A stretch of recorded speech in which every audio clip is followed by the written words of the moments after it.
Pinuri ni Acting Chief PNP Police Lieutenant General Jose Melancio C. Nartates Jr.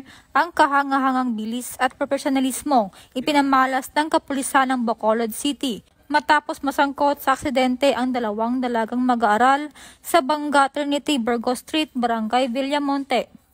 Ang dalawang biktima ay parehong 21 anyos at psychology students ng isang universidad ay naglalakad sa pedestrian lane ng mabangga ng isang Ford Expedition na minamaneho ng 55 anyos na lalaki mula sa Silay City. Sa tulong ng RMDO, NIR at Amity Ambulance, mabilis na naihatid sa magkahiwalay na ospital ang dalawang mag-aaral na pareho nang nasa maayos na kalagayan. Ang insidenteng ito ay hindi lamang nagpapakita ng epesyenteng pagtugon sa aksidente kundi nagpapatibay rin sa layunin ng bagong PNP para sa bagong Pilipinas, serbisyong mabilis, tapat at nararamdaman.